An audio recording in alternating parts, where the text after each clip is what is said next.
Terima kasih buat anugerah, penyertaan dan pimpinanmu ya Tuhan sepanjang tahun 2024, dan kami boleh memasuki tahun 2025 di bulan yang pertama, di pertengahan bulan ini Tuhan, di bulan yang pertama. Kami bersyukur Kau boleh menyertai setiap langkah kami, memegang hidup kami, Kau bawa kami di tahun yang baru ini.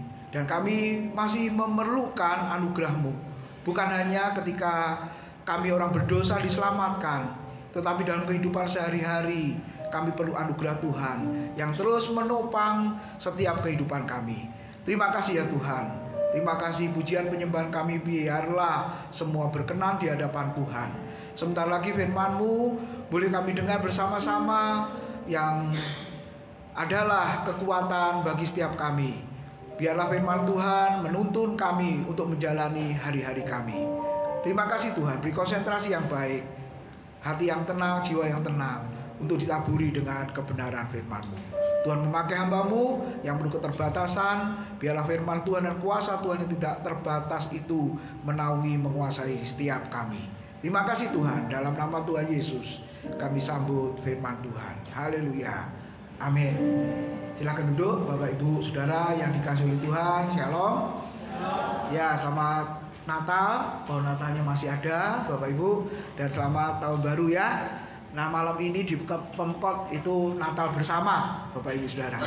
Ya, terus nanti Jumat tanggal berapa itu masih ada Natal BMPT KKI. Jadi Perguruan Tinggi Teologi Keagamaan Kristen. Nah, itu masih ada Natalan. Ya sudah Pak, Natalan tiap hari nggak apa-apa. Ya nggak apa-apa Bapak Ibu, gitu ya. Tapi kalau Natalan itu kan biasanya ada door prize-nya. Nah, Kuanto itu kalau dikasih door prize setiap hari. Nah, puji Tuhan, pada malam hari ini Bapak Ibu, tema yang diberikan adalah berjalan sendiri atau berjalan bersama dengan Allah. Bapak Ibu pilih yang mana? Berjalan sendiri atau berjalan bersama dengan Allah? Ya, pasti yang kedua ya. Nah, Alkitab mengatakan Allah itu roh, betul. Tapi kok Allah juga punya kaki? Ada langkah kaki Tuhan di Taman Eden, betul? Menyapa, mencari Adam dan Hawa yang berdosa. Kemudian kalau Bapak Ibu ketik di ayat Alkitab di handphone, tangan kanan, tangan Tuhan, oh itu keluar semua Bapak Ibu Saudara, gitu ya. Loh, kok Tuhan punya kaki, Tuhan punya tangan, Tuhan punya mata, mengawasi orang baik dan orang jahat, betul? Telinga Tuhan juga dia punya, peka sekali, betul saudara? Tangan Tuhan juga tidak kurang panjang untuk menolong. Loh, jadi ini sebenarnya Tuhan yang adalah roh atau Tuhan yang adalah saya, seperti saya dan saudara, seperti manusia. Nah, itu kalau belajar Alkitab ada satu kata namanya antropomorfisme. Antropos dan morphe. Antropos itu manusia, morphe itu bentuk. Nah, jadi Allah yang adalah roh itu yang tidak kelihatan, betul Bapak Ibu? Ya, yang tidak kelihatan, tapi dia mau menyatakan diri berbentuk seperti manusia, yaitu diwujudkan di dalam pribadi Yesus ya. Waktu Natal kita sudah peringati supaya apa? Manusia bisa mengenal dan melihat pribadi Allah itu. Nah, sekarang sebelum masuk lebih jauh Bapak Ibu, Tuhan itu memegang tangan kita pakai tangan kanan apa tangan kiri? Nah, selama ini saudara, Tuhan pegang tangan kita ya, pakai tangan kanan apa tangan kiri? Pak, tim ini kanan kiri itu yang penting, oke lah. Loh, iya betul Bapak Ibu, tapi pakai tangan kanan apa tangan kiri? Loh, saudara pengen dipegang Tuhan, yang pertama tadi tangan kanan apa tangan kiri, lalu yang kedua saya dan saudara yang dipegang tangan kanan saya saudara apa tangan kiri saya, tangan kiri saudara? Loh, ini mudah loh Bapak Ibu, kok susah sih? Mudah ini pertanyaannya. Ada dua pertanyaan ya.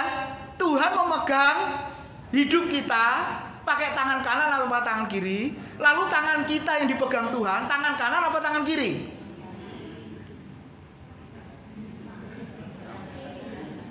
Selama ini gak pernah ya Bapak Ibu ya mikir ya. Terus pokoknya tangannya Tuhan lah. Yesus memegangku dengan tangan kanan. Ya, betul ya? Ketika aku dalam kesesakan, Engkau mempertahankan hidupku ini. Dan salah ya? Pokoknya ada tangan kanannya. Jadi ternyata Bapak Ibu, Tuhan memegang saya dan saudara itu pakai tangan kanannya Tuhan. Nah, kalau tangan kanannya Tuhan, terus yang dipegang tangan saudara itu kanan apa kiri?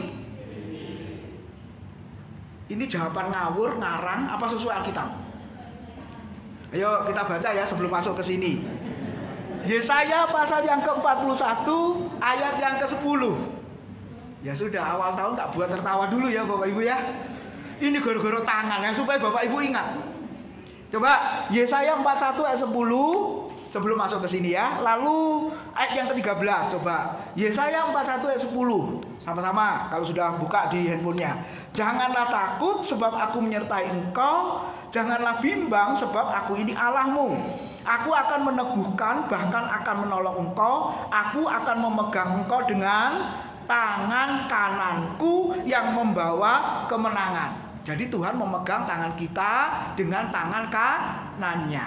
Tadi saudara menjawab, tangan kita yang sebelah mana? Sekali lagi, kiri. Ayo lihat ayat 13. Yesaya 41 ayat 13. Sebab aku ini Tuhan Allahmu memegang tangan kananmu dan berkata kepadamu, janganlah takut, akulah yang menolong engkau. Tangan kanan atau tangan kiri? Nah, Bapak Ibu coba bayangkan, tangan kanannya Tuhan lalu memegang tangan kanan kita. Gimana ceritanya? Nah, pintar tante. Ternyata Bapak Ibu, Tuhan memegang tangan kanannya dengan tangan kanan kita itu memeluk. Ya, ini sebelah kiri lalu pegang tangan dengan tangan kanan, terus orang ini bukan hadap ke sana. Kalau tangan kiri kan berarti hadap ke sana kan? Betul, saudara. Nah, dia tetap hadap ke sana. Nah, karena tangan kanannya berarti dipeluk gini loh. Bisa nangkap Bapak Ibu? Nah, penyertaan Tuhan, hidup bersama dengan Tuhan itu Bapak Ibu sama seperti Tuhan memeluk. Saya mau tanya, perempuan dengan perempuan memeluk, laki-laki dengan laki-laki memeluk, pantas nggak ya? Ya kalau kakak adik mungkin nggak apa-apa lah ya. Tapi kalau dilihat itu kurang sopan tuh Bapak Ibu ya. Nanti LGBT lagi kan repot. Karena sudah ada pendeta LGBT lagi, gerejanya jemaahnya rata-rata LGBT lah, kan repot itu saudara. Peluk-pelukan, ciuman, waduh, dunia semakin edan ini saudara. Gila ini dunia ini. Ya, benar-benar kita berkata menuju kepada kehancurannya. Jadi ini sebenarnya simbol analogi dari apa? Suami memeluk istrinya. Boleh enggak suami memeluk istrinya? Ya boleh. Kalau saudara lihat suami istri jalan di mall itu, suaminya memeluk, itu pasti istrinya. Cobalah istri tetangga. Iso viral itu nanti Bapak Ibu.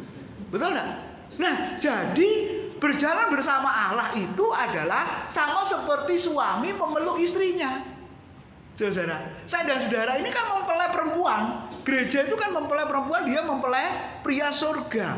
Memeluk Bapak Ibu. Nah, apa artinya memeluk? Ya kedekatan, hati ke hati kan, saudara. Coba kalau suami istri cerita ngobrol apa saja itu kan enak. Mau curhat apa saja kan enak. Mau ngobrol sama istrinya, ngobrol sama suaminya. Nah, biasanya saya pulang ditanya, gimana tadi perjalanannya dan lain sebagainya. Gitu ya saudara ya. Nah, demikian juga sebaliknya, kok kamu gak pulang-pulang, betul? Atau malah bersyukur, gak mulai-mulai, aman. Apa begitu saudara? Berarti itu hubungannya, relasinya gak harmonis, betul? Tapi kalau relasinya harmonis, hubungannya baik, pasti saling komunikasi. Jadi ingat, di awal tahun ini kita sangat percaya bukan berjalan sendirian, tapi bersama dengan Tuhan. Itu adalah sama seperti Tuhan memeluk saya dan saudara, sama seperti suami memeluk istrinya. Amin. Wah, ini luar biasa. Siapa yang baru dengar? Gara-gara tangan kanan tangan kiri tadi, saudara. Nah, sekarang kita masuk di dalam Kejadian pasal 6 ayat 8 sampai 10 yang berbunyi demikian ya. Tetapi Nuh mendapat kasih karunia di mata Tuhan. Inilah riwayat Nuh. Nuh adalah seorang yang benar dan tidak bercela di antara orang-orang sejamannya, dan Nuh itu hidup bergaul dengan Allah. Bapak Ibu perhatikan kata bergaul dengan Allah. Nah, itu bahasa Inggrisnya itu bagus ya, walk with God. Terjemahan bahasa Indonesianya apa? Berjalan bersama dengan Allah.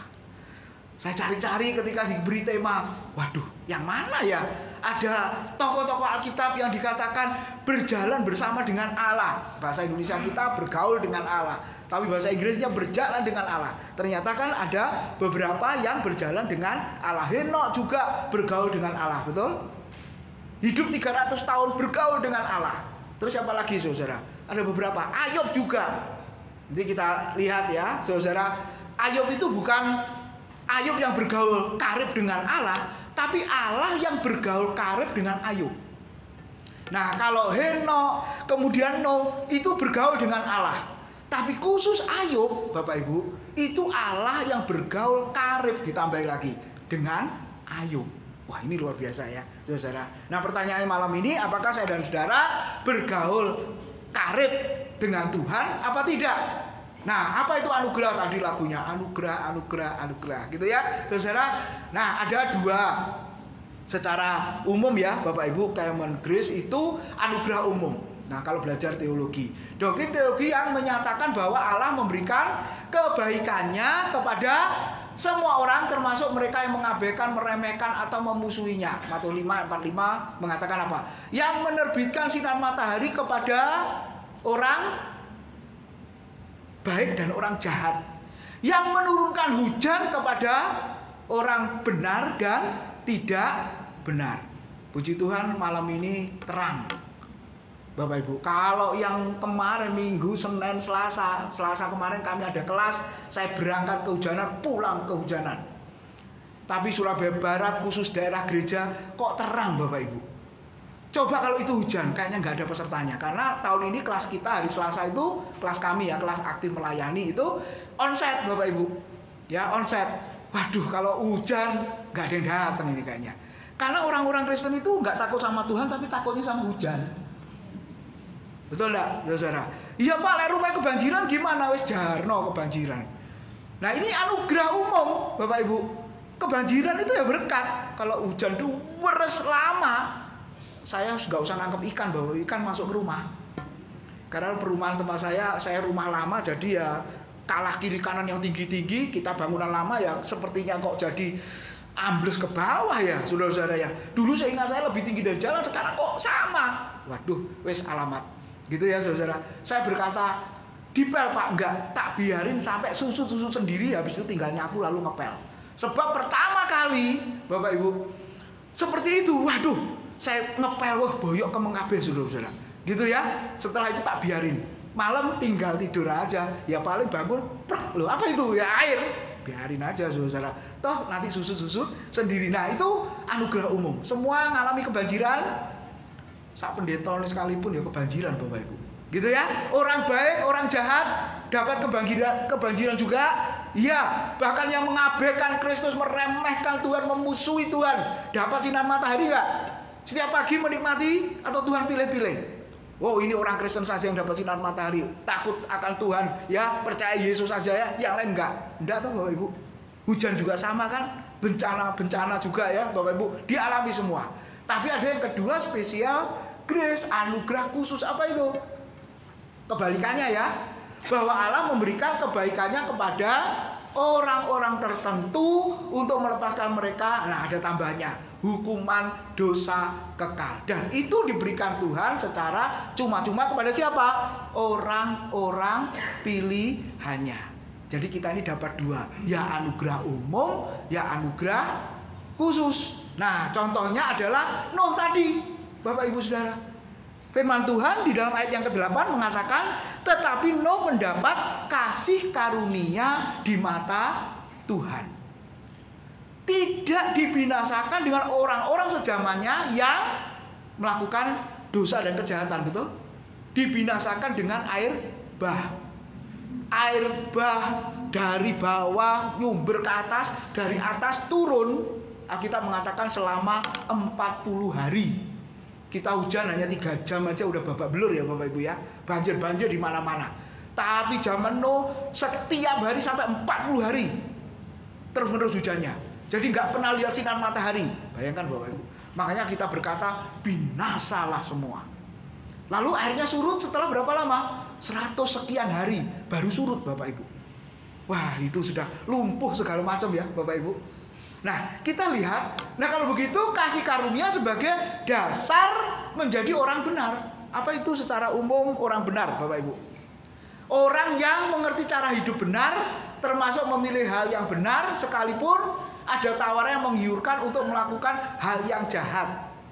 Nah, jadi kalau seperti Nuh, orang-orang sekelilingnya melakukan kejahatan, berdosa, Nuh tidak melakukannya.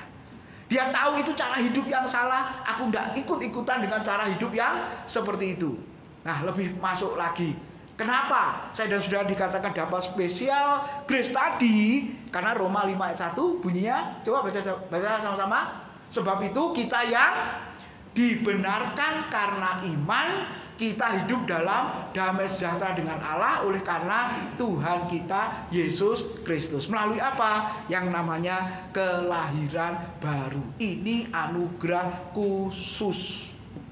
Orang Kristen sendiri kadang-kadang ya belum dapat anugerah khusus apa? Yang namanya kelahiran baru, yang namanya dibenarkan oleh Tuhan.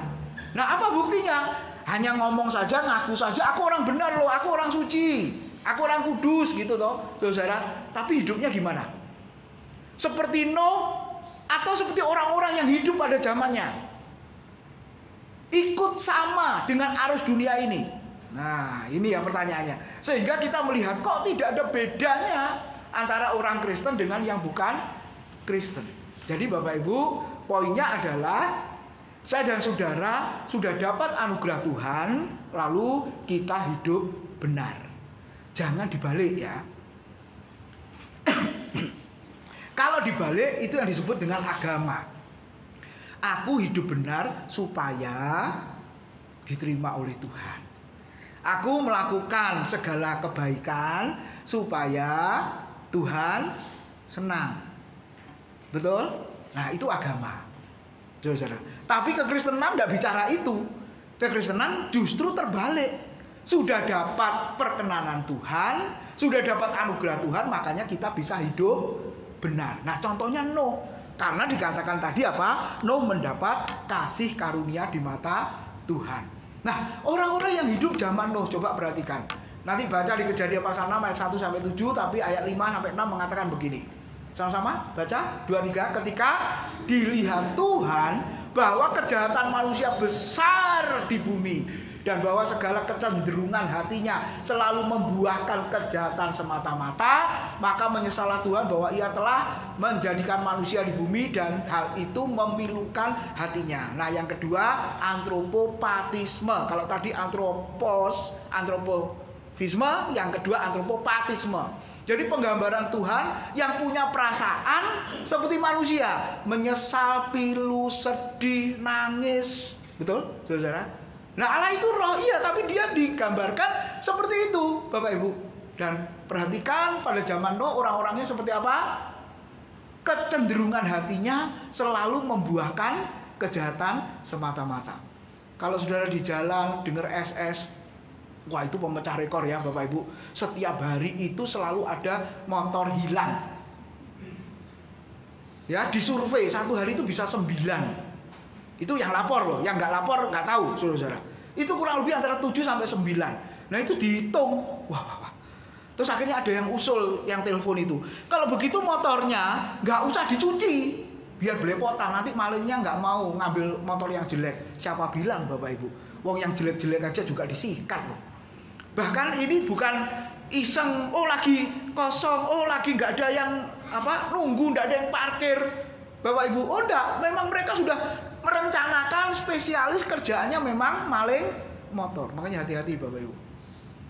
Makanya saya nggak mau pakai motor baru Bapak Ibu. Gitu ya. Ya nggak apa-apa pakai motor baru. Motor jelek nanti mogokan, ya jangan sampai mogokan Bapak Ibu. Nah, Lihat, saya ketika dengar, aduh, belum yang lain-lain Bapak Ibu Saudara ya, yang di luaran sana yang kita nggak ikut-ikut itu ya. Wah, kejahatannya kayak begitu.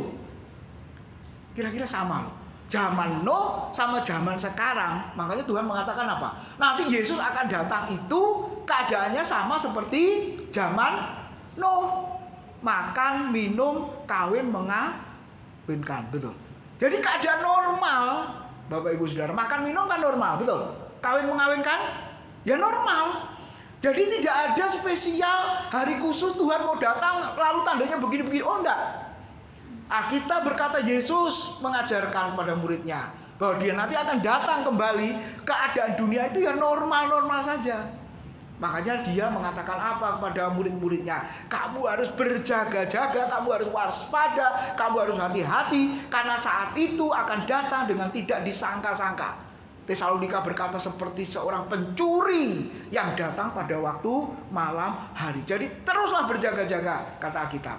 Kecenderungan hatinya bakal terus memuncak. Bapak Ibu, ini belum apa-apa kata Tuhan. Ini adalah permulaannya, belum yang sesungguhnya, istilahnya begitu loh.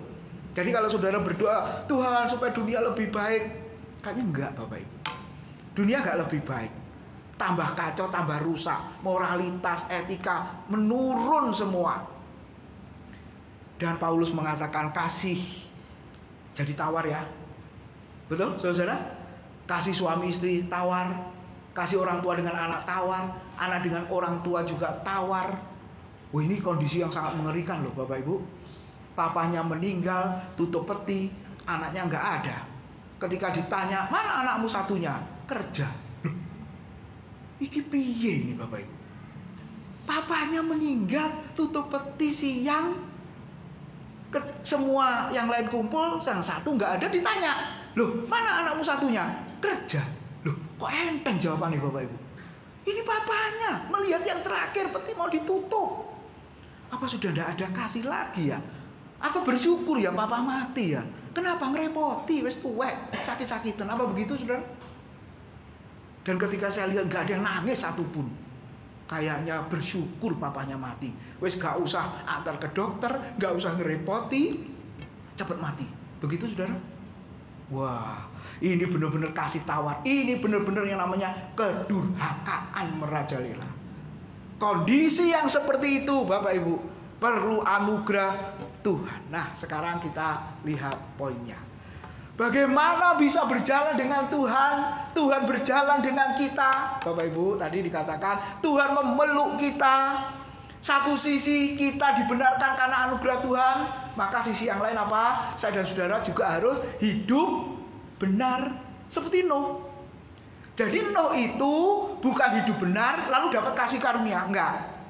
Karena dia dapat kasih karunia terlebih dahulu, makanya dia hidup benar. Beda loh Bapak Ibu ya. Bicara apa ini? Motivasi yang berbeda. Nah, Nuh dikatakan sebagai orang benar, lalu yang kedua apa Bapak Ibu? Pemberita kebenaran.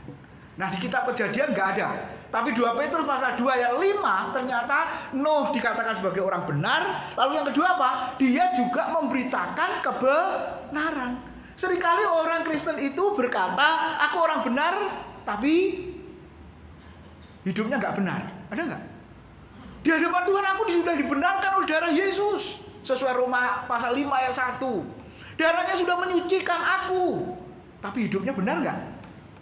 Ada yang benar, ada yang tidak. Betul saudara. Tapi kita lihat setelah dapat kasih karunia, maka kita seperti Nuh. Gitu ya saudara. Benar, yang kedua apa? Memberitakan kebenaran. Wah ini luar biasa. Seringkali kita hanya salah satu kan saudara. Nah pertanyaannya berapa lama Nuh berkhotbah orang-orang pada zamannya yang kecenderungan hatinya membuahkan kejahatannya. Jadi bangun tidur itu mikirin siapa yang mau tak bunuh, siapa yang mau tak makan, siapa yang mau tak tipu, siapa yang akan aku rugikan. Gitu Bapak Ibu. Ini jahatnya minta ampun enggak? Makanya sampai Tuhan berkata, aku menyesal dan aku akan binasakan semua orang-orang generasi yang seperti ini. Bapak Ibu kalau saudara baca umur Nuh itu ketika diperintahkan Tuhan buat bahtera, dia berumur berapa? 500 tahun. Ini saya kasih langsung jawabannya. Kalau saya di kelas, saya tanya, saya suruh jawabannya dulu. Cari jawabannya dulu, Bapak Ibu. Terus, ketika Nuh diperintahkan Tuhan buat bahtera, Nuh berkhotbah. Lalu air bah turun, karena Nuh juga ngancam, kalau saudara semua tidak bertobat, saudara akan dihukum oleh Tuhan dengan air bah. Ya mungkin ditertawain, Bapak Ibu Saudara, dianggap orang gila gitu ya. Lalu buat bahtera. Oh, nggak ada hujan, nggak ada angin kok buat bahtera. Bahteranya buatnya di mana? Salah lagi, di atas gunung. Enggak, Bapak Ibu. Bahteranya buatnya di darat. Ketika airnya semakin tinggi, membumbung tinggi, bahteranya terapung-apung. Nah, ketika air itu surut, bahteranya, perahunya terdampar di gunung Ararat. Nanti dicek ya, Bapak Ibu. Jadi guru sekolah minggu saya dulu juga ngajarin salah. Anak-anak Nuh itu sambil khotbah ngangkat kayu ke gunung, buat perahu di gunung. Mana ayatnya gak ngomong ngono, Bapak Ibu. Gitu ya. Setelah saya lulus sekolah, pulang, saya khotbah, guruku tak khotbahi, guruku sekolah minggu, Bapak Ibu tak khotbahi, ibu dulu salah. Iya maklum lah, gak sekolah kitab. Kayak gitu, Saudara. Kan yang penting syaratnya cinta anak-anak ya. Guru sekolah minggu kan gitu tuh syaratnya.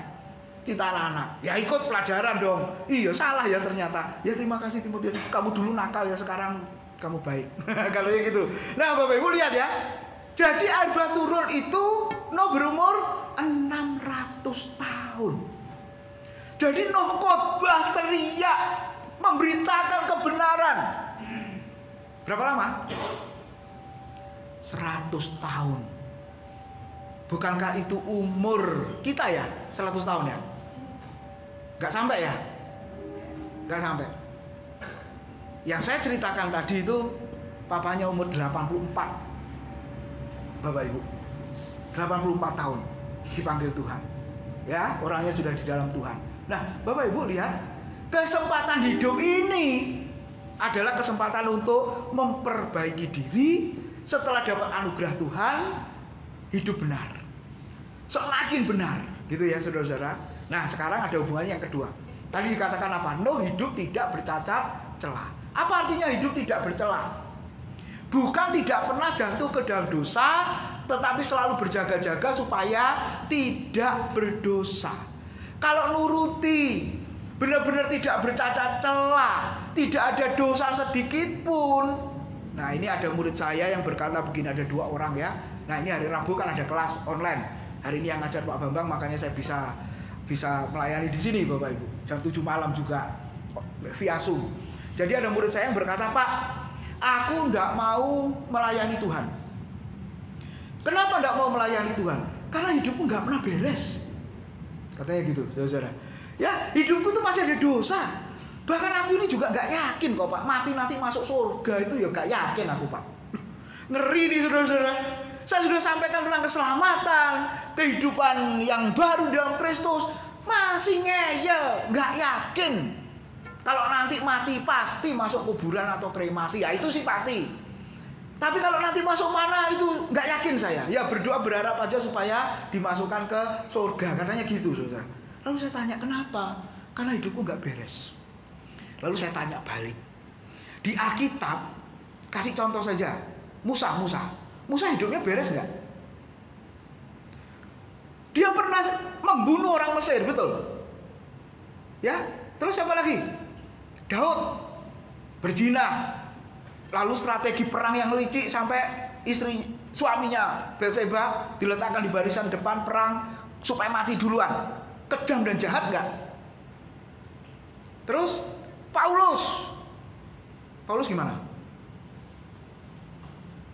Pembunuh juga kan, Bapak Ibu? Nah, yang saya ceritakan tokoh-tokoh yang lain juga masih banyak.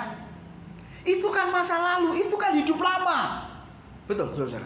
Tapi ketika mereka sudah bertobat, bahasa kita perjanjian baru, lahir baru, lalu mau melayani Tuhan, dapat kasih karunia, anugerah Tuhan, lalu berusaha hidup benar, berusaha hidup kudus. Nah, itu yang dimaksud. Berarti kalau sampai hari ini tidak pernah membuat hidupnya lebih benar, lebih kudus, jangan-jangan maaf, Bapak belum dapat anugerah Tuhan. Yesus belum mati bagi dosa-dosamu. Yesus belum menebus kehidupanmu yang lama. buktinya kamu masih hidup lama.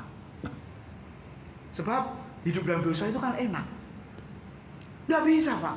Apalagi kerjaanku itu urusannya ya suap menyuap. Nek gak disuap itu gak jalan, Pak. Waduh, ngeri, saudara.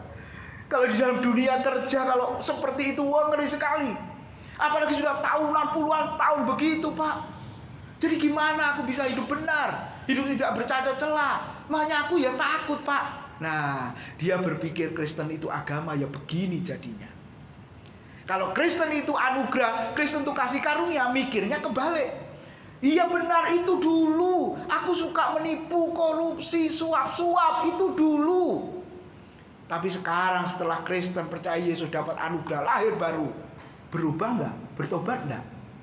Harus bertobat. Nah, jadi hidup tidak bercacat celah itu artinya bukan tidak pernah jatuh dalam dosa, tetapi ini yang penting, selalu berjaga-jaga supaya tidak berdosa. Seperti berjalan di pematang sawah itu loh, yang licin ya, yang hanya ya berapa senti nih kira-kira.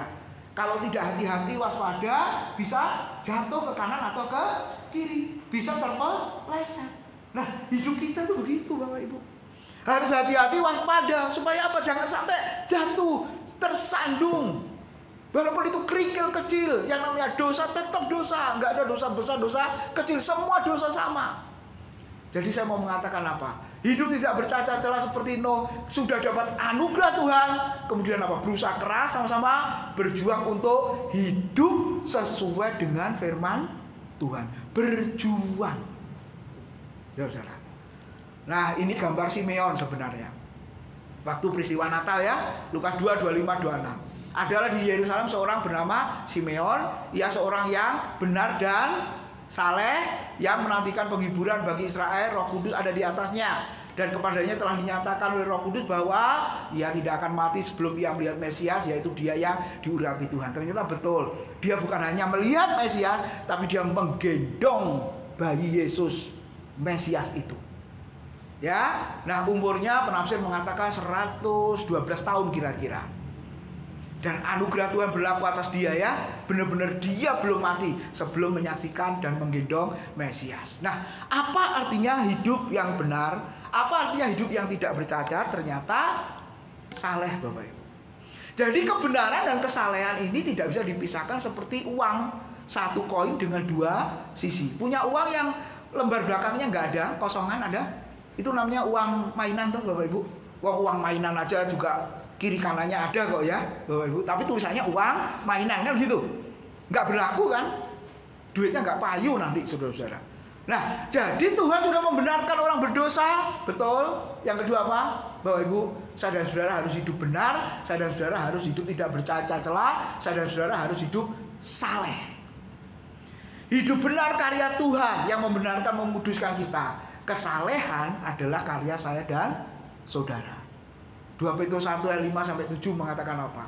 Justru karena itu saudara-saudara, kamu harus berusaha sungguh-sungguh untuk menambahkan kepada imanmu kebajikan, kepada kebajikan pengetahuan, kepada pengetahuan penguasaan diri kepada terus sampai ketekunan, kesalehan, kasih akan semua orang Kristen, kasih akan semua orang.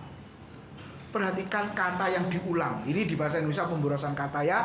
Justru karena itu saudara-saudara, kamu harus berusaha sungguh-sungguh. Ada harus, ada berusaha, ada sungguh-sungguh. Ini satu kata aja cukup kan? Pakai kata harus saja cukup. Pakai kata sungguh-sungguh saja cukup. Tapi ada satu kata lagi, berusaha. Wah, ini pemborosan kata ya. Tapi firman Tuhan mau mengatakan itu penekanan bahwa saya dan saudara harus berjuang, nah, terus mengusahakan yang namanya kesalehan.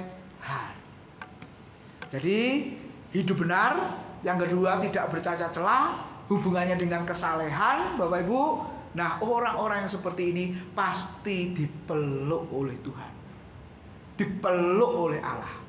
Nah, sekarang yang ketiga, yang terakhir, hidup bergaul dengan Allah. Nah, Henokh, Nuh, Ayub, Anda. Yang literal mentafsirkan habitually, kebiasaan, habit. Ya, itu ya, walk with God tadi, berjalan bersama dengan Allah. Nah, itu gambarnya adalah kurang jelas ya. Seorang bapak yang, nah ini pikiran kita tadi kan seperti itu tuh kan. Kalau tangan kanan bapaknya pegang anaknya, terus anaknya pakai tangan kiri. Jadi ada dua Bapak Ibu.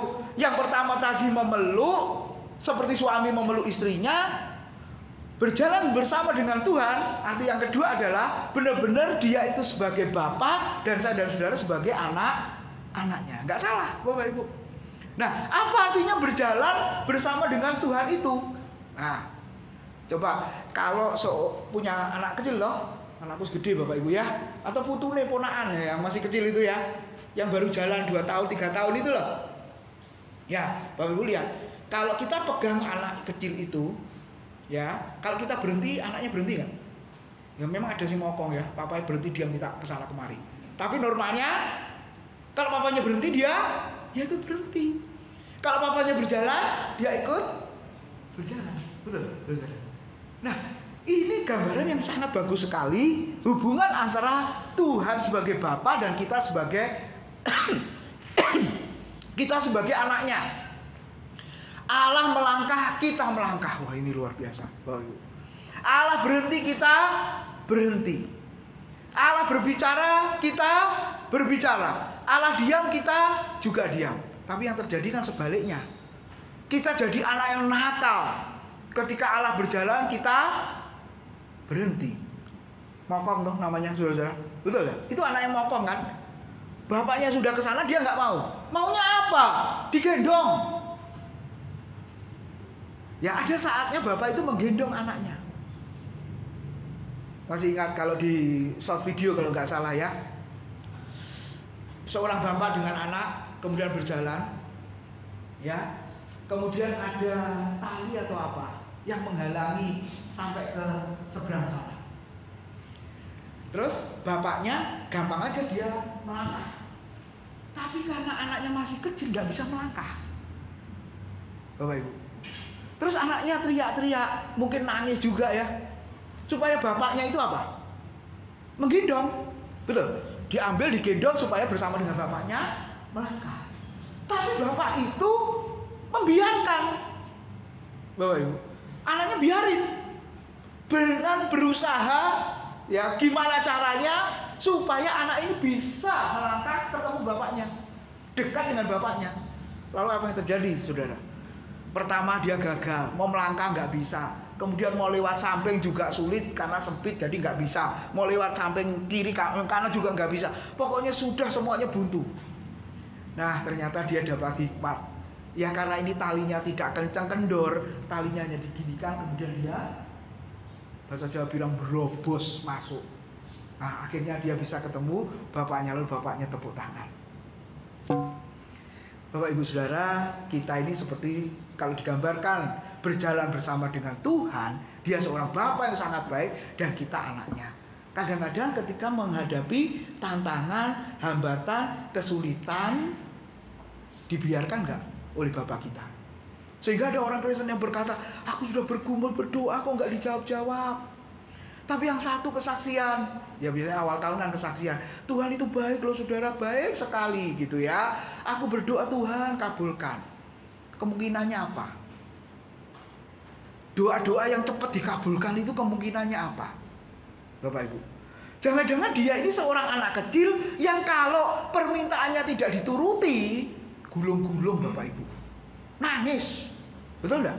Pernah lihat enggak? Seorang anak minta sesuatu nggak dituruti lalu nangis gulung-gulung, mempermalukan papanya di hadapan banyak orang. Betul?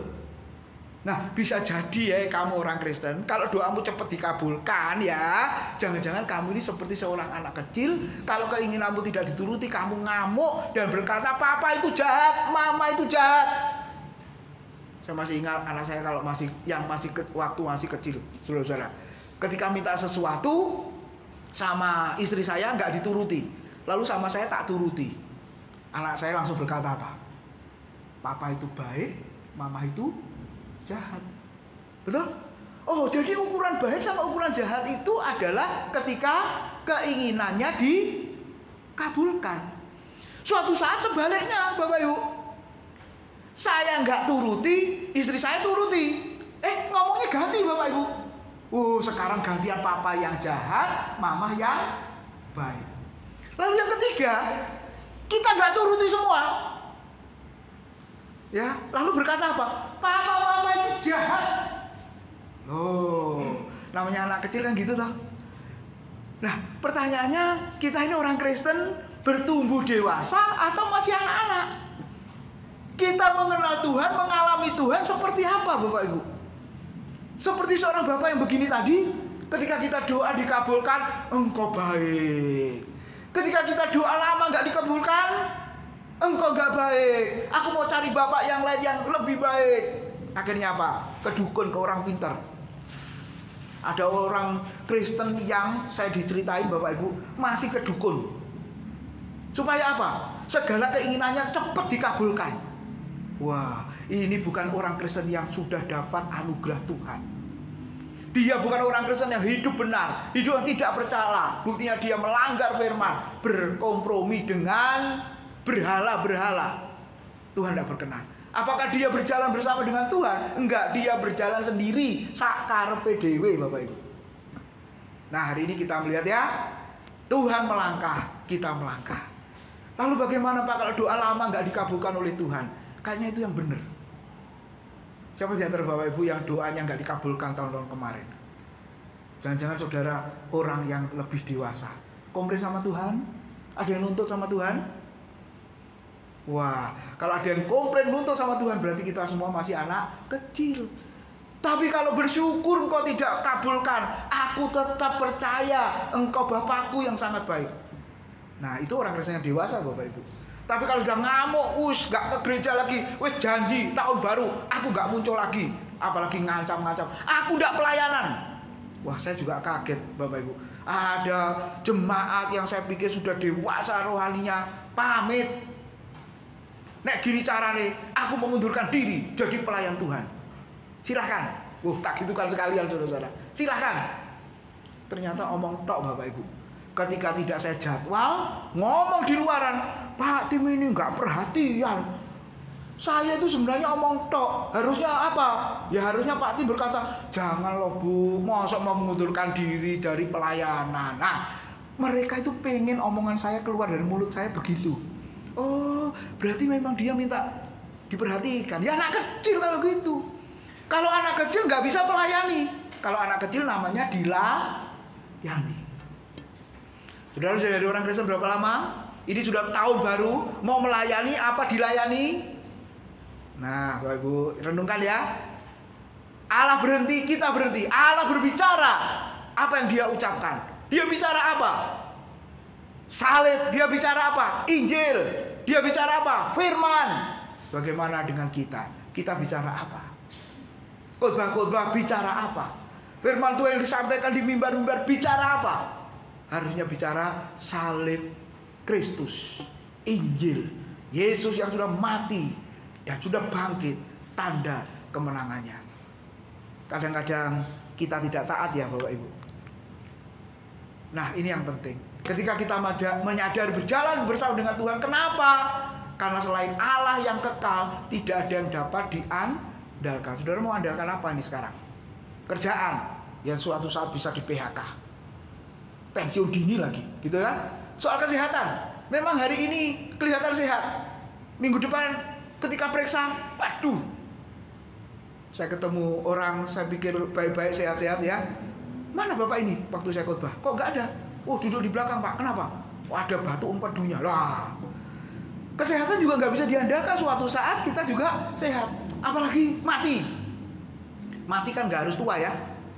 Mati kan nggak harus sakit. Betul. Orang sehat bisa mati nggak? Bisa. Apa yang kita andalkan? Harta benda bisa habis. Punya pabrik kebakaran. Aduh, Bapak Ibu, ada orang Kristen yang cerita ke saya, aduh Pak Tim, ini bukan nol Pak, ini minus. Apalagi ditambah COVID kemarin, waduh, babak belur. Tapi puji Tuhan, Bapak Ibu ini, keluarga ini dipulihkan. Ya perlu proses waktu, enggak bim salah bim gitu, enggak. Nah yang penting berjalan bersama dengan Tuhan. Aku percaya Tuhan pasti itu rancangannya yang terbaik. Yang kedua, waktu berjalan bersama dengan Allah. Allah sebagai pemegang kendali dunia dan sejarah, pemegang kendali hidup kita. Dan yang terakhir apa Bapak Ibu? Kenapa kita harus berjalan bersama dengan Tuhan dan Tuhan berjalan bersama dengan kita? Karena saya dan saudara adalah manusia yang penuh dengan kelemahan dan kita memerlukan Allah yang maha kuasa. Amin. Tuhan memberkati kita. Kiranya firman Tuhan boleh menjadi bagian yang indah bagi kita sebagai pegangan untuk memasuki tahun baru di hari-hari berikutnya. Ingat Bapak Ibu dua hal ya, Tuhan yang memeluk kita dan Tuhan yang memegang hidup kita. Amin. Ayo kami berdiri, kita berdoa. Terima kasih buat kebenaran firman-Mu malam hari ini. Kami boleh diingatkan oleh Tuhan. Di tahun yang baru ini kami perlu Tuhan yang memegang hidup kami, yang memeluk kami ya Tuhan. Sebab kami sadar bukan waktu yang sangat baik sesuai dengan firman-Mu menuju kepada kesulitan dan kesukaran. Tetapi kami percaya, orang-orang yang percaya kepada Tuhan, Engkau yang memegang hidup kami, Engkau yang menjamin hidup kami, Engkau yang ada di dalam hidup kami. Terima kasih Tuhan. Berkati seluruh jemaat pada malam hari ini. Biarlah firman Tuhan menjadi bagian yang indah. Roh Kudus memampukan untuk melakukan kebenaran firman-Mu. Dalam nama Tuhan Yesus kami sudah berdoa. Amin.